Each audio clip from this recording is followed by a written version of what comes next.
Hello, everyone. Welcome to our MSc Business Analytics information webinar here today. My name is Claire Gallagher. I am the recruitment officer here for Queen's Business School. And I'm really pleased to be joined here today. With me is Dr. Byron Graham. And Byron is the program director for our MSc Business Analytics. So hi, Byron. It's great to see you. So, Morning, everybody. Morning. Hi, Byron. Byron will be going through details of the program here for our January 2026 intake, and including information on the modules and details about the course. I'll be coming on later on in the webinar and provide you with a bit more information about Queen's Business School and Queen's University and Belfast, really, in general. So for now, Byron, I will leave it with you. If you maybe want to go up to the top of the screen and take control of the slides, I will see you all soon. Thanks very much, Claire. So good afternoon, everybody. It's great to see everybody here today. I'm going to talk a little bit about the structure of the MSc Business Analytics and give you a bit of an overview of the type of content and what you'll expect whenever you join the course in January. So my name's Byron Graham, and I'm a program director for the Business Analytics, and I'm also a reader in Business Analytics in Queen's Business School. So just to give you a bit of background, I've got quite a mixed academic and industry background. So I've been in Queen's now for around 8 years. Prior to that, I worked as a data scientist in a Big Four consultancy company, and I've worked in healthcare informatics. So a lot of that industry side comes into the business analytics program that we're offering here. So we've been running the program now for 5 or 6 years. So it's a well-established program, and it's very much aimed at getting you guys up to speed on the latest business analytics tools and techniques, to primarily, help with your employability with that industry focus in mind. So I also have quite a mixed background in terms of the education side. So I have an undergraduate degree in business management from Queen's, and a PhD in innovation from Queen's as well. And I've got a MSc in informatics as well as that. And you find that's quite common in this industry. So a lot of people will come from business backgrounds or backgrounds in psychology. You'll have some people from computer science and engineering type backgrounds. And this is the case in industry, and it's also the case on our MSc Business Analytics course. So we find that around half of our students come from business type backgrounds or business undergrads, and the other half come from a whole range of different backgrounds. So a lot of engineering students, some computer science, some psychology, geography. So we've got this really nice mix of students on the program. And you don't need to worry if you're coming from a sort of a business background and you haven't done a lot of the technical side before. The course is set up with that in mind. I'll talk in a second about our induction program that we run to get you up to speed on the core coding and the core technical sides. And likewise, if you come from a computer science side, what you'll get from this course is the business knowledge to supplement your technical skills, and we combine those both into the business analytics program that we run. So the course itself, it's 1 year full time, and the next intake is January 2026. There's a range of different careers that students go into out of this course. So things like consultancy, a lot of our students will go into Big Four consultancy firms, working in things like data science or data engineering roles or general technical consultancy roles. This whole area of analytics and artificial intelligence, it really cuts across all business functions now. So with this expertise, you've got a wide range of different careers and different business functions that you can go into. So it's a really good opportunity to sort of shape your own career and, figure out and go into your dream role after you finish program. So other things you could do are things like business analyst, business analytics specialists, data scientists, management of this area. So project management, for example, of analytics projects, informatics management, which is one of the areas that I worked in before. So a whole range of different careers, and they range from, very technical roles like data engineering and data science, business analytics types roles, through to the more consultancy type roles, advisory roles, advising on the strategic use of analytics. So the program has got an induction, which is runs over a week at the start of the program, and that introduces you to a lot of the core coding side and the core technical side of the skills that you will then build on in the main program. So if you don't have a background in computer science, if you've never done any coding before, that's fine. We have this induction here that will get you upskilled in terms of the core coding skills and the core technical knowledge that you'll need to go into the main modules on the program. So we have 8 core modules on the program, and we have a dissertation. You'll be glad to know that across the program, there are no exams. So the assessment is purely continuous assessment. And usually the way it works is you'll be given a data set and a business problem, and you'll be asked to solve that business problem using data or bringing a data-driven solution to a particular business problem. And that's exactly the same way that you would carry this out in an industry setting. So the idea is that once you've done these types of projects on the MSc Business Analytics, you'll have lots of different example projects that you can put on your CV and that you can talk about whenever you're in job interviews. So you can talk about, for example, on human resource analytics, which is one of our modules, you'll build a predictive analytics solution to predict employee churn or employee attrition.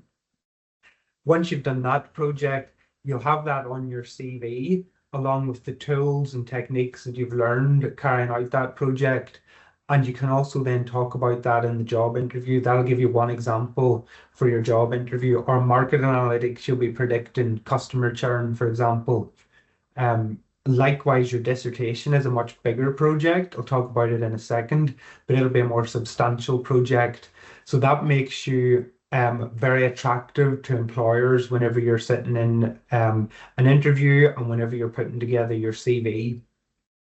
So the course itself, a big advantage is that we have structured this around a core underpinning framework. So all of the 8 modules that we have, so for this reason, we don't have optional modules. We've got 8 core modules and plus our induction and our dissertation. And it's structured around this conceptual framework. Part of it you'll see on the screen here. We have this famous diagram, this Venn diagram by a data scientist called Drew Conway. And what he proposes is to succeed in data science and analytics, you need to have expertise in these 3 different bodies of knowledge. So you need to have the business domain knowledge. So any analytics project that you're working on, you're aiming to solve a particular business problem. If there's no business problem, then there's no point doing the analytics project. So you start out with your business domain knowledge, and we have modules on the course that focus on the core business domains or how analytics is used in those business domains. So for example, we've got market analytics, which focuses on analytics in the marketing area. We've got human resource analytics, which focuses on how analytics is used in human resource management.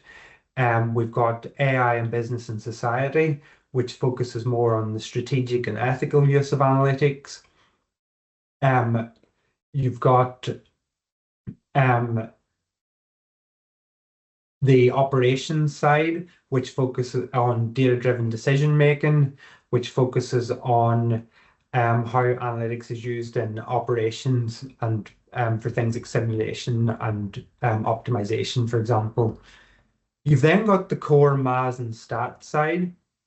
So for this, you don't need to worry too much about if you haven't done a lot of MAS and stats in the past, it won't cause you a big problem here. What we're primarily interested in is how MAS and statistics are relevant or are used to solve particular business analytics problems. So we're not looking in depth at, mathematical concepts that you would do if you did a degree in, maths or, for your the types of things you would have done at school. Here we're interested in what types of stats and maths are useful for solving business analytics problems. And then you've got the computing side in there as well. So we've got on the program, on all of our modules, we're using top analytics software. So you'll learn R coding, you'll learn Python coding, you'll use Power BI, you'll use Tableau, and you'll learn SQL, and you'll also use KNIME.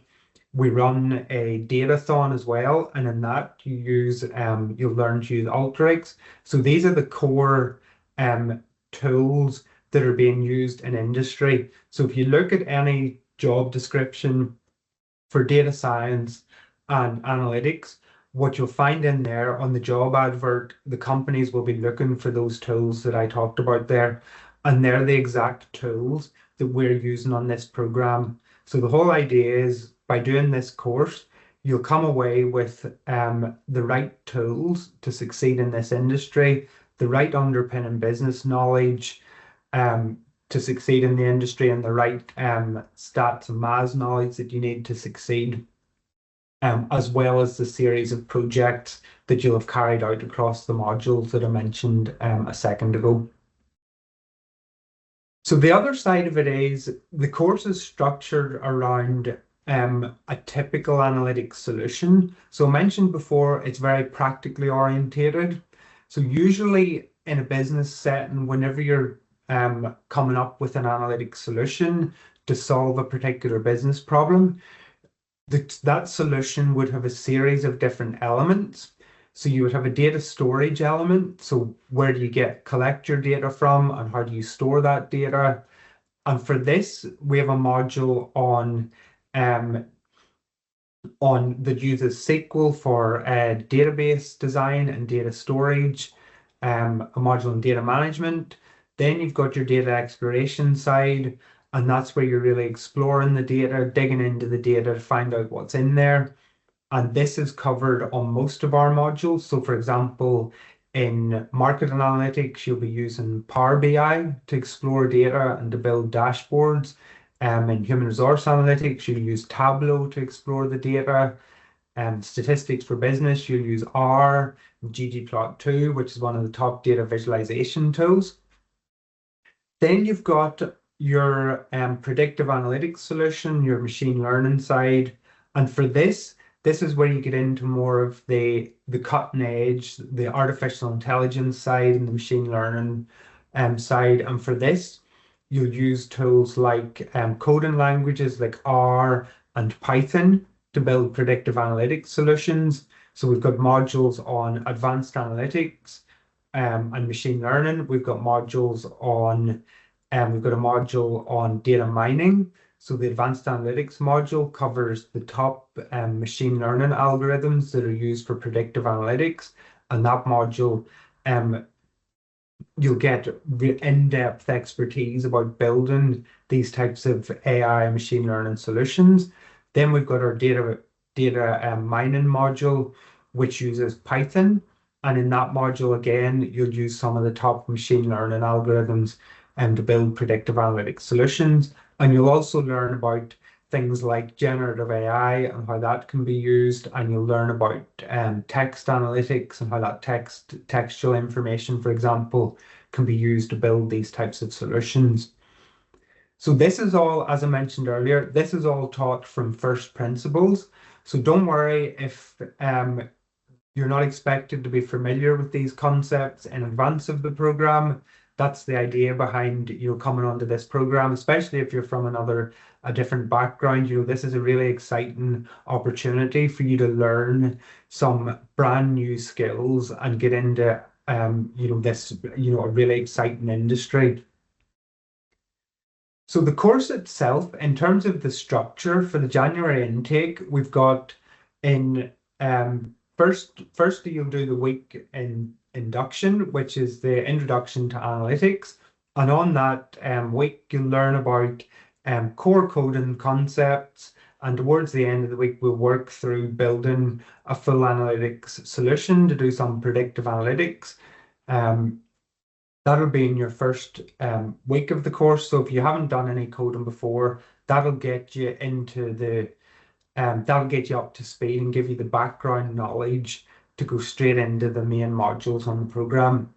We've got statistics for business. This focuses on data visualization. It focuses on statistics as they are used in business analytics solutions. So it's not a traditional stats module. It's statistics that are useful for business analytics rather than just statistics in general. And towards the end of that module, you start looking at things like machine learning and predictive analytics, which are really at the cutting edge of analytics. And that module is taught in R. You'll have your data mining module, which focuses more on machine learning using Python. And in there, you'll also look at text analytics and how you would work with unstructured data. A lot of the data that you would work with in an industry setting is textual information, that type of unstructured data. So you'll look at that in data mining. Then you go into your market, you'll look at market analytics. And in there, you're using analytics to solve marketing problems. And the software in that course, you'll be using things like Power BI to visualize and build dashboards to solve marketing problems. You'll look at data-driven decision making, which focuses on the use of analytics to improve decision making. And that's things like, for example, optimization. So how do you optimize the decisions that you're making? Semester 2, that is your dissertation semester, and this takes place over the summer, and it'll build on what you've learned in semester 1. There's also some taught components during the dissertation. So we have dissertation training, and then there's some sessions run over the summer, and you're allocated a supervisor. But this is a substantial project. You've usually got 10 or 11 weeks to complete it in. And the way it works is you can decide what you want to do for it. You use the techniques and tools that you learned in the first semester, and then you apply them to a particular business problem. And that can be whatever business problem you're interested in. So what I normally recommend for the dissertation is that students think about what type of career they want to go into and what type of industry they'd like to work in, as well as what you're particularly interested in. So if you're interested in going into marketing analytics, I'd recommend doing your dissertation in a marketing analytics area. If you're interested in financial services or going into financial analytics, you can do your dissertation using finance data. Likewise, if it's healthcare you're interested in, do a dissertation looking at healthcare analytics. We've had people in the past that have done dissertations on things like, sports analytics. If you're really interested in Formula One, you can do a dissertation in that area. Loads of data is collected around that. So you've got the freedom to decide what you want to do in your dissertation using the tools and techniques you learned in the first semester.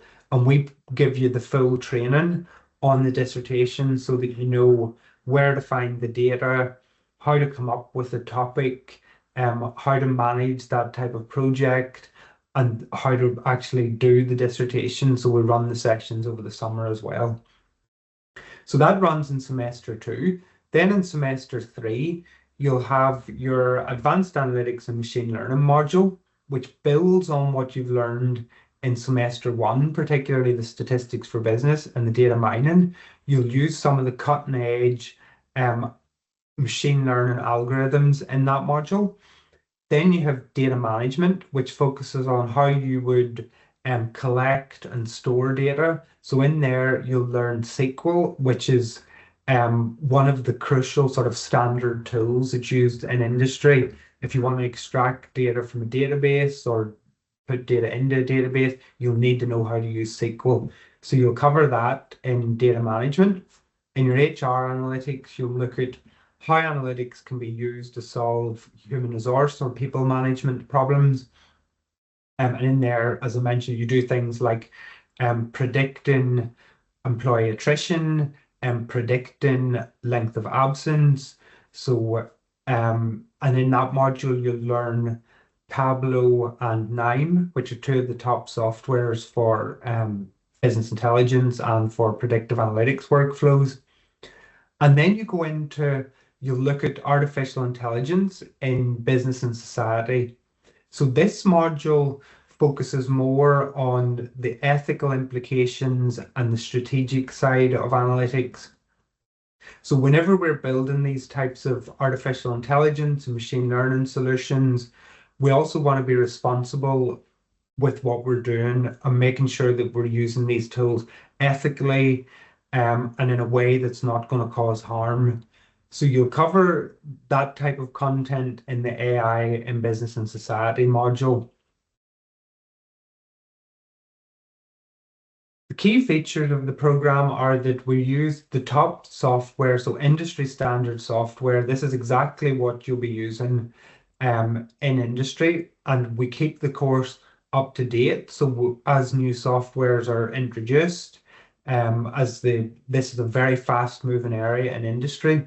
So we bring on, the latest packages and the latest software, and you'll see here, we've got Tableau and Power BI, which are the two top tools for business intelligence. We've got KNIME, which is a predictive analytics workflow tool. The coding tools, you've got R and Python, which are crucial for working in this industry, and SQL for the data management and data storage side. So the course, as I mentioned, is very industry focused. It's very practically focused. It's set up to give you the skills to succeed in this industry and to give you the job relevant skills that you'll need. So it's matched to what industry are looking for in terms of the tools and techniques that you'll learn on the program.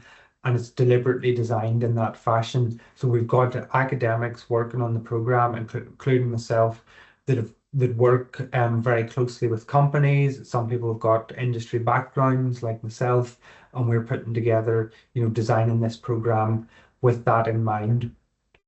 It's got the coherent underpinning conceptual structure that I mentioned about the different bodies of knowledge and the framework about how these types of solutions are actually built in a company setting.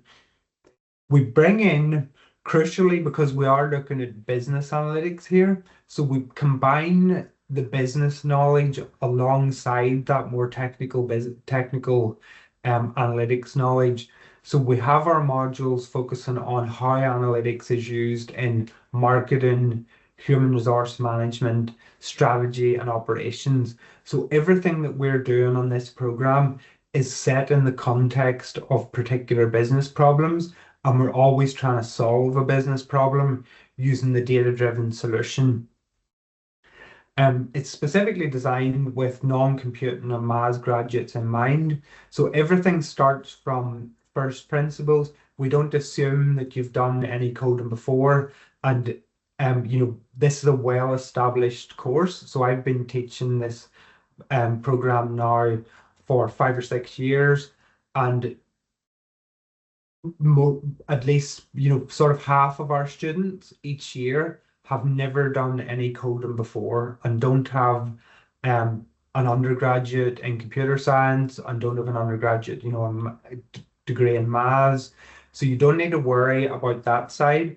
The course is designed with that in mind.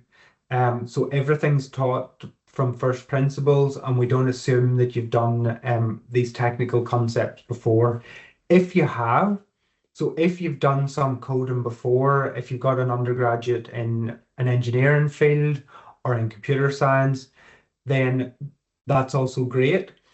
You'll learn different techniques here. So we'll be using coding for machine learning, predictive analytics, which is probably different to what you would have done on your, on engineering or pure computer science course. So you learn that new information, plus you'll also learn, the business side, because as I said, all of this is applied in the context of business problems. And around, you know, a third of our students would come from, say, computer science, engineering type backgrounds. So we have a real mix on the program, which is great because you get to meet lots of different people and lots of people from various different backgrounds. So you don't need to have any particular background. I'll talk about the entrance criteria in a second, but we take people from a whole range of different degree backgrounds. Crucially, the key thing is that you're enthusiastic about this area and you're interested in, these technologies and how they can be used to benefit business and how they can be used to really, benefit society. And they are, changing the world currently. So this is a really exciting area. So great area to get into. And that's the one thing we do ask, that people are enthusiastic and keen to learn and prepared to, work hard to learn these new tools and techniques. And out of that, you'll get the reward because you'll be working in, this really exciting area. And that will then hopefully feed into your career pathway once you finish the program. So for careers, the program will appeal to people who are interested in going into a whole range of different areas, data science, business intelligence, consultancy work, informatics, decision intelligence. And we've had graduates from this course. As I said, this is a well-established program. Our graduates have gone into a lot of the top companies, and you can see some of the example roles here. Things like data analysts in EY, consultants in Deloitte, big four consultancy companies there, Citibank, data analytics. So you see a lot of the big name companies that graduates of this program are going into, and that's because the tools and techniques that you learn here are what companies are looking for. So the entrance requirements are a 2-2 honours degree in your undergraduate in any discipline, and to include one module in a quantitative area. So the course does have a technical side to it, and it does have some stats to it, even though we teach those from first principles. So the quantitative side is really just so that you've done a bit of quantitative work before, and it can be anything like a module in finance, or a module in statistics, or a module in economics or accountancy, physics, any sort of quantitative, or a lot of computer science modules will be quite quantitative with code inside in there as well. So most degrees now have got a module in one of those areas. If you're not sure if your module counts, drop the admissions office an email and they'll be able to tell you, but it really is quite broad. And as I say, most degrees now have got something in statistics or even research methods type modules, or an accountancy module or a finance module. Anything like that would be fine to meet the entrance criteria. And again, if you're not sure, just check with the admissions office and they'll be able to tell you, hopefully it should be fine. So applicants 2-2 honours degree, if you have the 2-2 but not the module, and you have relevant experience, then that will be considered on a case-by-case basis. And if you're not sure about anything like that, check with myself or with the admissions office as well, and we'll be able to give you a bit of advice around it. The international students, so English language requirements are IELTS 6.5, not less than 5.5 in any component, or an equivalent qualification acceptable to the university, and that needs to be taken within the last 2 years. You can check out our website, and that'll give you a bit more information around the entrance criteria. It'll give you a bit more information around the program as well, if you want to get a bit more around that. And at the end, also, if you have any questions, just pop them into the chat window, and I'll hand back over to Claire to talk a bit about Queens and Belfast. So thanks very much, everybody, and look forward to your questions. Thanks so much, Baron. I'm just checking, Baron. You can see the slides there, okay? There, yes. Great, great. I've got control back from you. So thank you. As Baron said there, yeah, we will be answering questions here at the end of the presentation. So if you do have anything there that you're thinking while Baron was talking there, please do type them into the chat, and we will get back and be able to answer them later on. But for now, I really wanted to talk about Queen's University in Belfast itself. As you'll see here, it's our amazing Queen's Lanyon building here on the main campus. And what I also just wanted to provide you with a bit more information about Belfast itself also. So we're world-class education and in a unique location too. We're actually the capital of Northern Ireland. We're on the island of Ireland, but we are actually in the region of the UK. We're about a 1 hour flight from London and yet 90 minutes there on a drive from Dublin. But we've two airports. We've got a Belfast City Airport and Belfast International Airport here too. So with links from the UK, Europe, and further afield. So it's really easy to get about and location access there. But also really about Belfast. So Belfast is the #1 city in the world for fintech inward investment there recently. It's a really great city for leading that the fintech the charge, so to speak, when it comes to organisations setting up businesses here in Belfast, and it also really providing that opportunity for graduates to develop their talents and careers here in Belfast and further afield. So Belfast here, it's a great city. And this is our Belfast City Hall here, and it's in the city centre. And we're very much an affordable city. Lots of culture and deep history here. We're recently the UK's most affordable student city. And it's a great accolade to have, especially with cost of living and things like that for many of our students. It's great to know that it is affordable here whenever you do come to study. So you're looking at the City Hall there, and it's maybe about 15-minute walk there from the main Queen's campus into town. So looking at Queen's there, this is our lovely quad area there on campus. So we are a leading Russell Group UK university, and we're the 9th oldest university in the UK. We built in 1845 and commissioned by Queen Victoria. But what also we have is our Queen's Business School here. And you'll see this is actually our fabulous, sort of brand new, as I keep calling it, student hub building where our postgraduate students get to study in. What that really area is why we were looking at why Queen's Business School.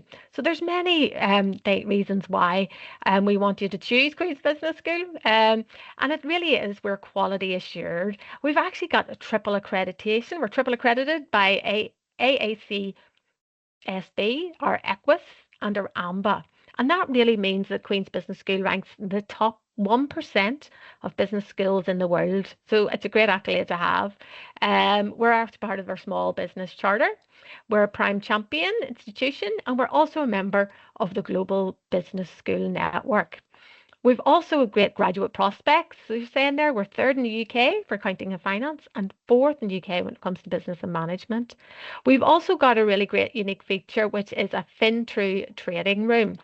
And what that is, it provides many of our students the opportunity to work on our Bloomberg trading room terminals.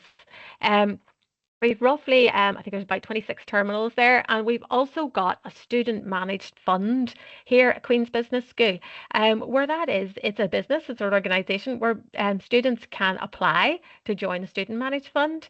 And that means that they are investing money and helping and supporting the opportunity to add to the fund, so to speak. But it really gives our students the opportunity to utilise these terminals and the Bloomberg terminals if you're ever looking into that financial areas.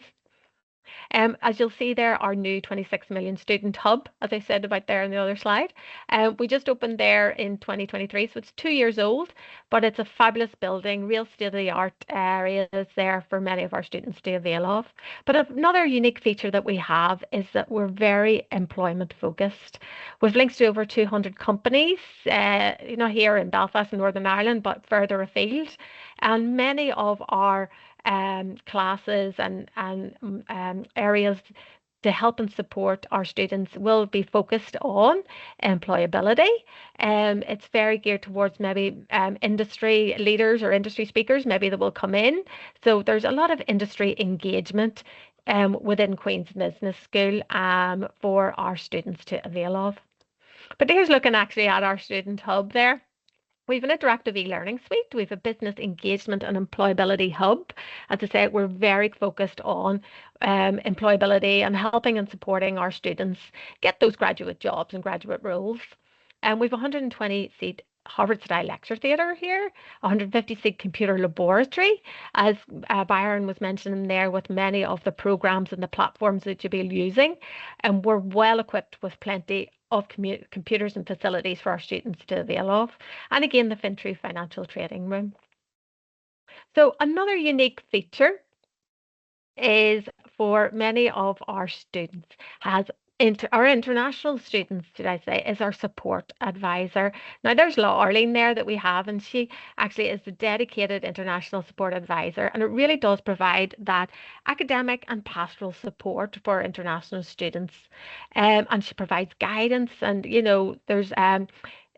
there's a lot of areas there that she helps there with study skills and assistance, and that's really your personal well-being, to provide that cultural adjustment, because coming maybe from another country, it might be just a hard transition sometimes, and sometimes it's easier and smoother. But Arlene is there, and the advisor there to help and support in that. There's also really a lot of opportunity there that Arlene will have for consultations. There's workshops. And that's that really ongoing care and help and support, just to provide that academic and personal development there for our students, so that you can feel confident and supported here when you come to the university.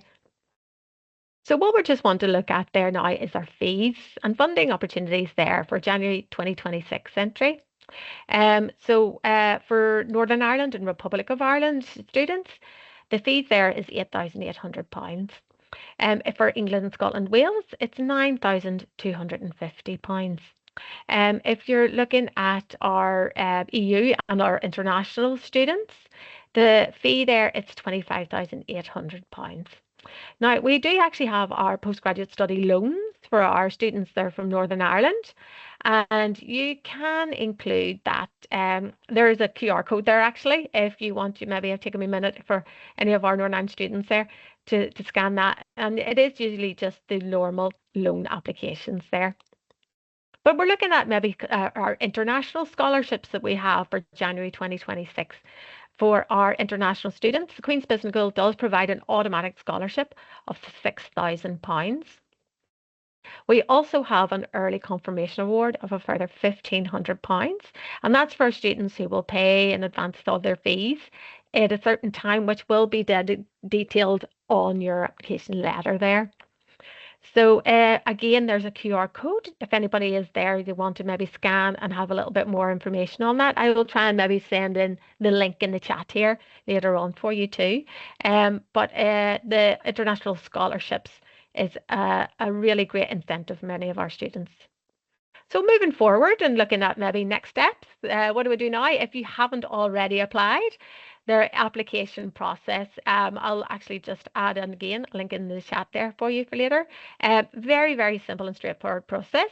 There's an online portal on our Queen's website, and you upload your transcripts and you fill in all your details, and the application then will be sent through to our admissions team. So looking at maybe a few key dates for January 2026 entry, what I also wanted maybe to bear in mind is maybe accommodation applications. You can of course have private accommodation and renting here, but we Queen's do offer opportunity to apply to the Queen's accommodation. That opens on the 1st of December for our January intake here. And the accommodation deadline then is the 14th of December.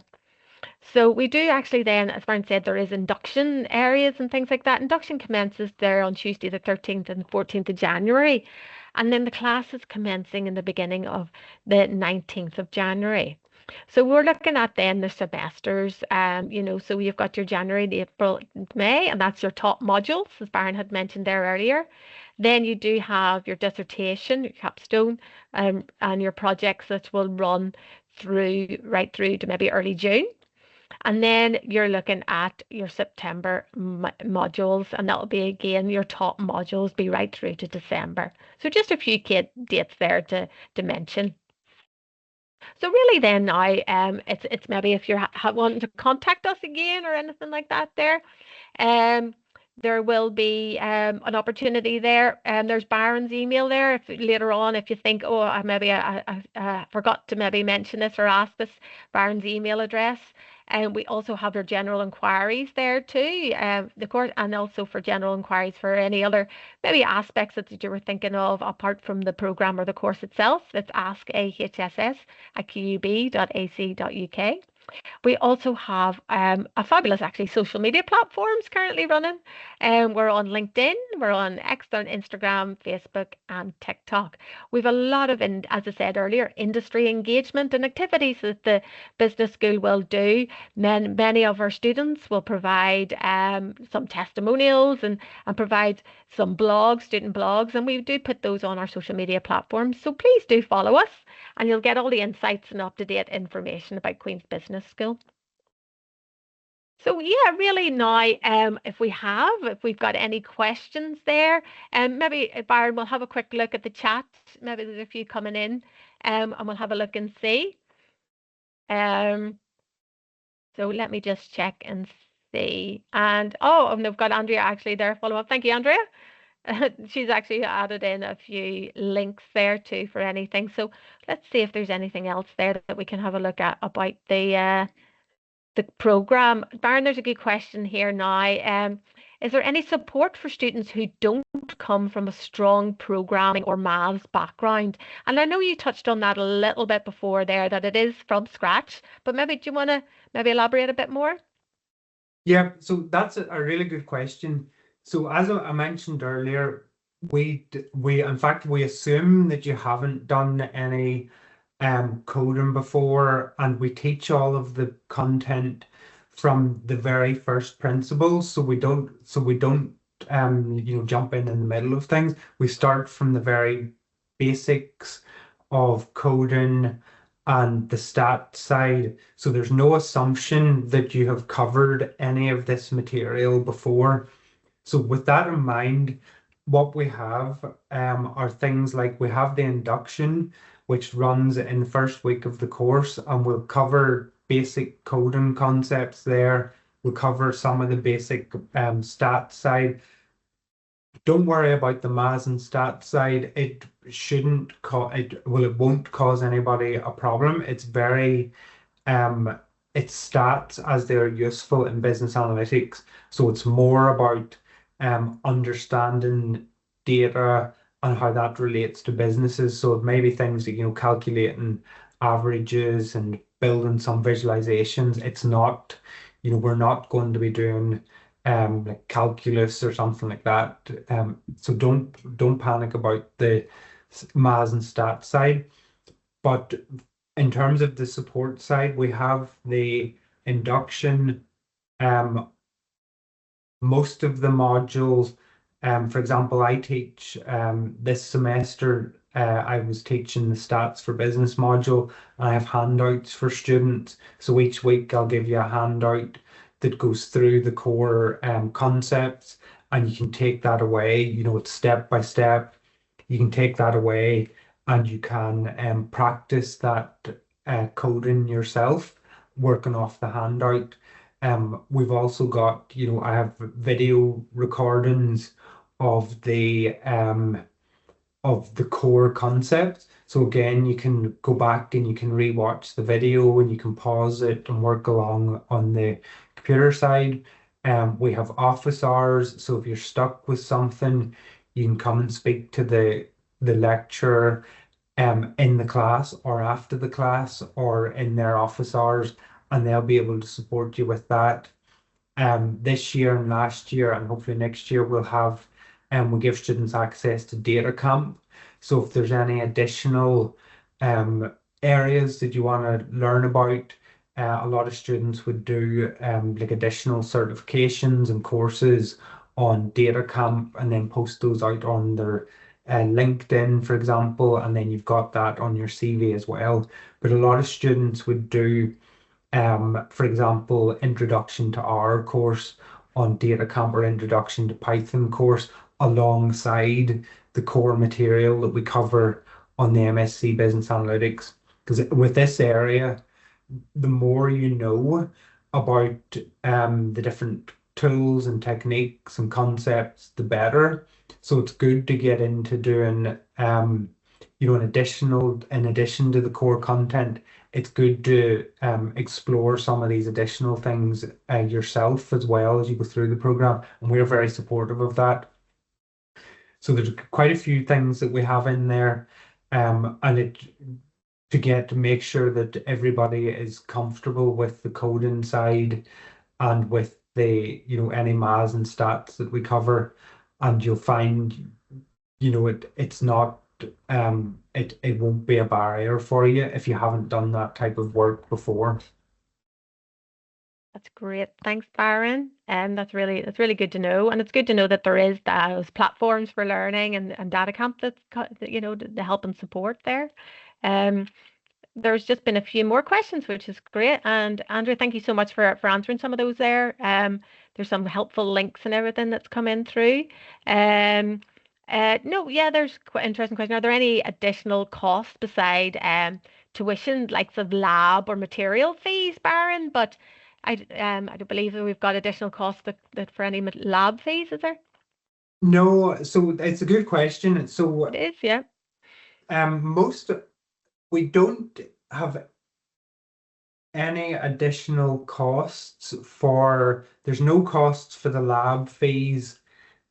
For the software, there's no costs for the software, so we provide you with the licenses for the software. So if you want to install it on your own laptop, that would be maybe one cost. Most students would prefer to buy their own laptop.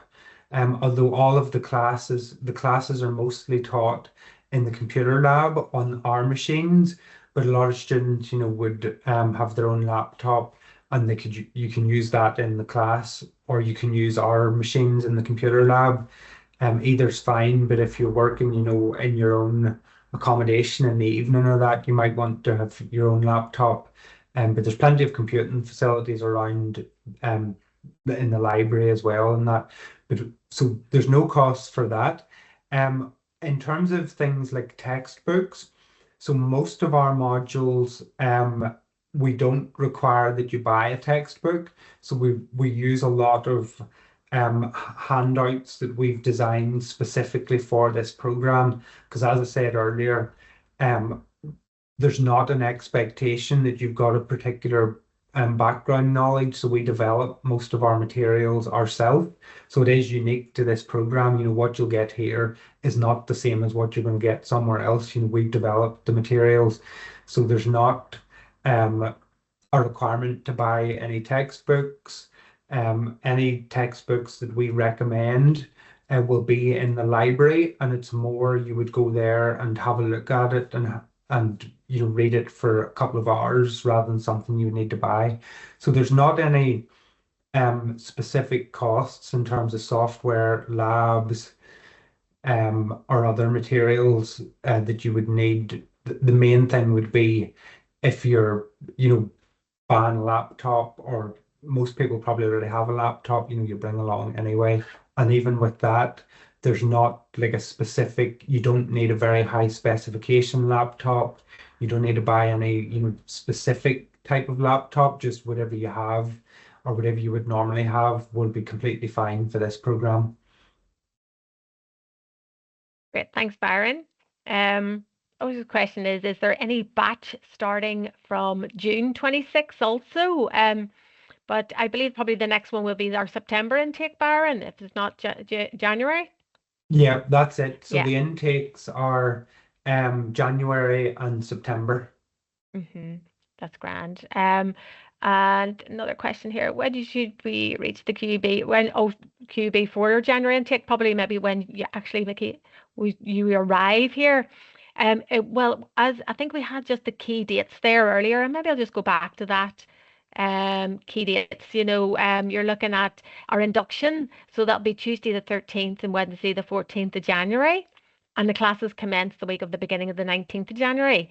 So we would highly recommend that you do arrive here before that. You get yourself settled and everything like that before the induction week there on the 13th. Hopefully that would help you. And that's great. We've got a few more questions there. So does the university help students find like internships or placements during or after the course? Byron, I know there's not actually a specific internship dedicated into the program, but there's definitely a lot of as we said earlier, industry and career engagement. Yeah, so that's exactly right. So what we have is, I mentioned a bit about the dissertation earlier. So we have that, and it is, you pick the project you do for that. So you would focus on an area that you're interested in for that. But we don't have, as part of the program, we don't have like placement or an internship. It's a 1 year course, so it's quite tight to get everything done in the year. But the dissertation, you would be focusing on, an industry project that would help you get into a particular career. We've also got, in terms of the industry engagement, we run a datathon, and you'll see this on our on the website. We run a datathon, and for that, we've got quite a lot of companies come in and mentor students. So you'll be in teams for that.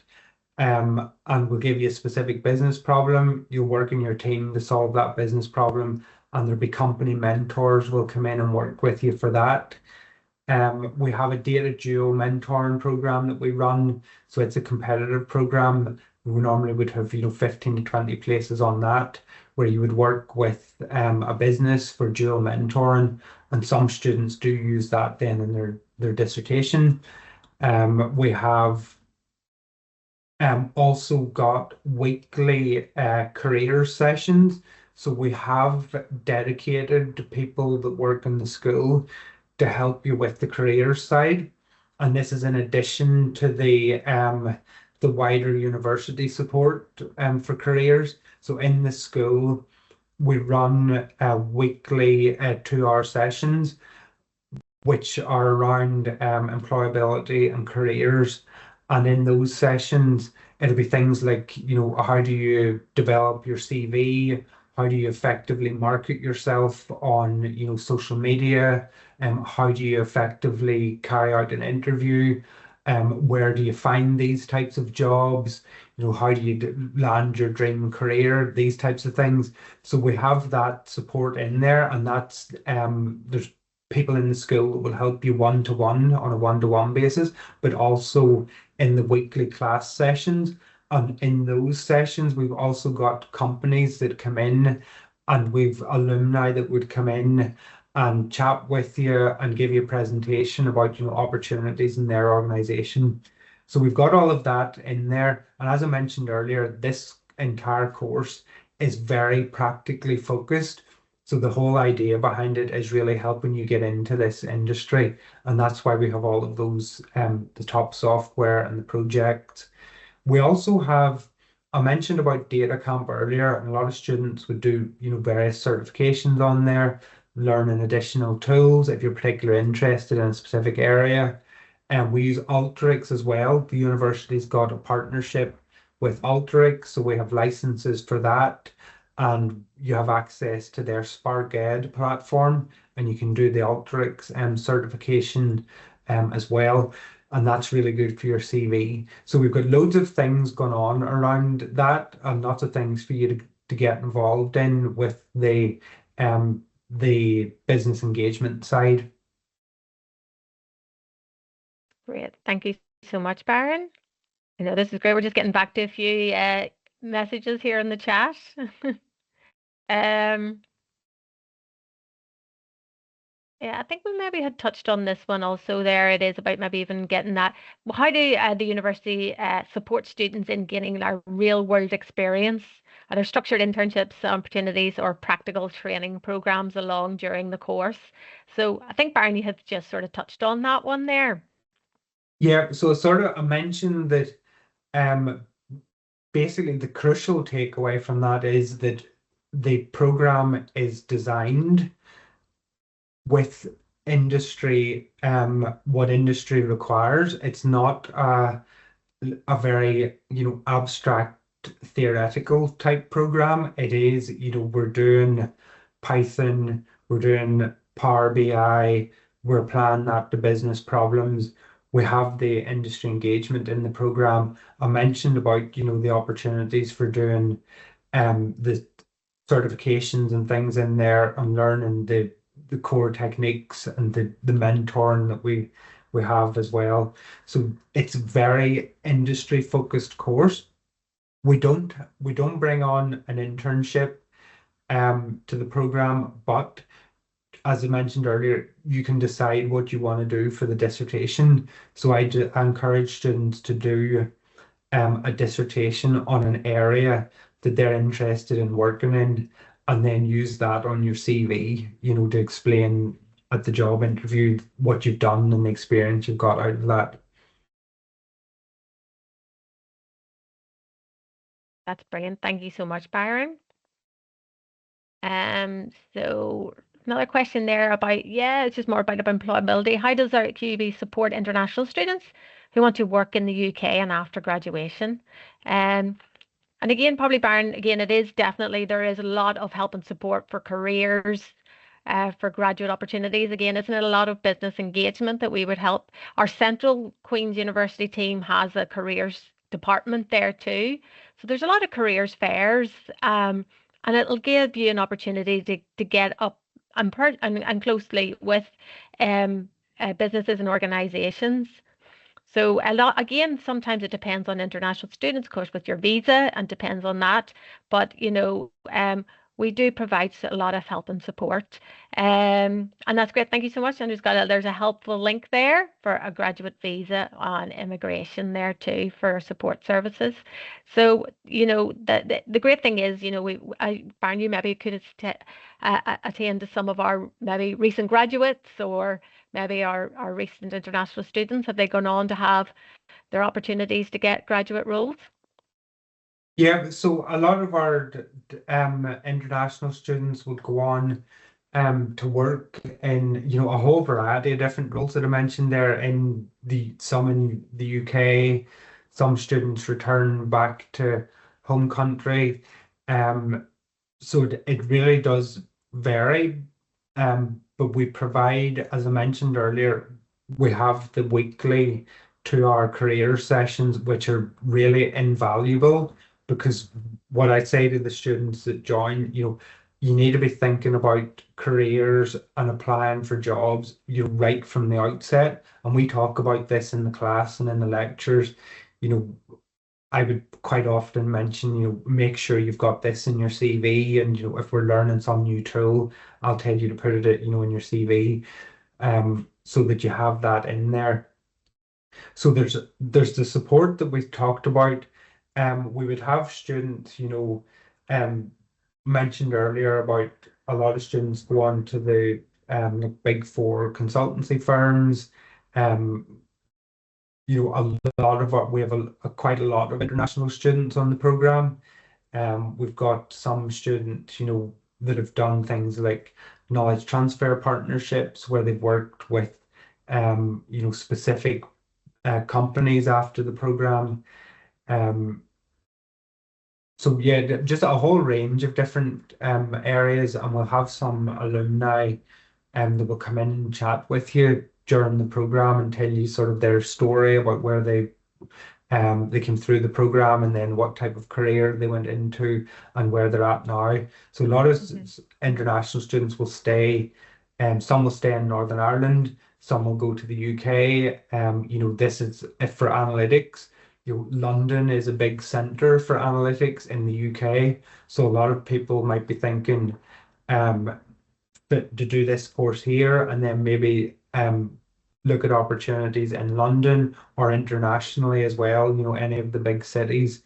So that's, you've got lots of options there for what you do after this course. The skills that you learn here are transferable and they're very much in demand from businesses. AI and machine learning is the hot topic now. So there are loads of opportunities, in Northern Ireland, in the UK, particularly around London and other capital cities. Brilliant. Oh, that's great, Baron. Thank you so much. And we're just gone over our 1 o'clock there, so we'll just see if is it anybody else got another question or anything like that there. So oh, that's a really good question come in there now, Baron. So what's the average maybe starting salary or career path for alumni in this program? Would you have any idea of the starting salaries? So that is a very good question. Really good. So the short answer is I don't have a figure for this starting salary. But what I would say is it varies quite a lot in this industry. So there's some, figures there which are roughly around what I would have thought for this industry, but I would say it varies a lot. So the salaries, for just to give you like a bit of context here, it depends on the specific company you're working for. So if you're working for one of the big tech companies, they pay very well, and financial services tends to pay very well. There is typically you'll find higher salaries in capital cities. So if that's what you're thinking along those lines, London is a good bet for a high salary. As with other capital cities, you see the sort of figures there for Northern Ireland, really good opportunities here in Northern Ireland. It varies a lot. Dublin salaries are very high as well. That's sort of offset with, the cost of living in London and Dublin as well. So you need to think about these things too. So there's quite a few considerations in there, and it will range quite a bit from, the sorts of numbers that you see on the screen in the chat window. I am aware of alumni that have started on salaries that are, sort of double these figures as well. So there's quite a big range in there. It really just depends on, what role and what type of role you go into. And that's partly your own interests as well, and where you want to live, what sort of career you want to work in, what industry you want to work in, what type of company you want to work in. So that hopefully that will give you a bit of food for thought around it. Absolutely. Thank you so much. And we've got some links. Thanks so much for putting those in, which is great just to have an idea maybe of the average graduate salary there within those areas of locations, Northern Ireland and London, which is great. Thank you so much. So yeah, I think, well, no, we've got over with our time, which is fantastic. It's great to have so many really good questions that have come in there into the chat. And we really want to say thanks again for joining us today. And Byron, absolutely, I'm sure, if there's any questions there that you could do. Oh, here we've just got one there. It's just come in. We'll have a final one there. What kind of companies recruit graduates from the MSc Business Analytics program? I think you had mentioned there earlier, was it the big four that are very strong, Byron, in recruitment? Yeah, so basically the way this is an industry now, um, in terms of kinds of companies, basically all companies recruit people in analytics now. So every company is doing analytics. It's sort of even like a lot of the companies I work with on analytics projects, they range from, small businesses right through to, huge multinational companies. So pretty much every business is now doing analytics and will recruit people in this area. Um, in terms of, so you could end up, going into basically any company, but you'll see like a lot of our graduates, as I mentioned earlier, will go into big four consultancy companies, financial services are, obviously that's a big area for analytics. I come from healthcare analytics background, so I worked in the NHS. They employ a lot of people in this area as well. Other public sector roles um, would hire analytics as well. But basically, every company is now hiring people in analytics and artificial intelligence and machine learning. So it really is up to you to think about what type of company you want to work for, and what type of industry you want to work in, and what sort of, business function, even within companies, as I mentioned earlier. You can think about if you want to work in marketing analytics or HR analytics or strategy analytics. You've got all those options on the table. And during the program, um, as part of our modules, we encourage you to think about what sort of area you want to work in. So, for example, in a module that I teach, um, there's an element of it that is reflective, where you're encouraged to think about, what type of industry you want to work in and how the material would be relevant to that type of industry. So it's actually embedded in the program. So you'll have, I would say, when you join the program, we encourage you to apply for jobs quite early, but you'll have that sort of space in there to think about what you want to do. Most people now probably won't have a concrete idea about where you want to work or what industry you want to work in. So it gives you a bit of space during this program to think about that as well. But to answer the question concretely, basically all firms are hiring in this sort of area now. That's great, Brian. And I suppose that is definitely true. As you were mentioning, analytics is and AI especially too, is a very important topic really now for all businesses to consider. Yeah. Absolutely. That's great. That was a really good question actually to come in. So yeah, I think as I said, we will definitely have an opportunity there for you to catch up with us on any other further questions or anything like that you have. If you maybe thought, oh, I forgot about maybe asking this there. I know, Baron, you've got your email address in there, so it'll be a perfect opportunity just to follow up on any program questions. But please do keep in touch with us, and we really do hope that you've applied or you will be applying here for the MSc Business Analytics here for our January 2026 intake. And thank you all so much for joining us, and have a great day, and hopefully we will see you again soon. Thanks everybody. Thanks everybody. Bye. Bye.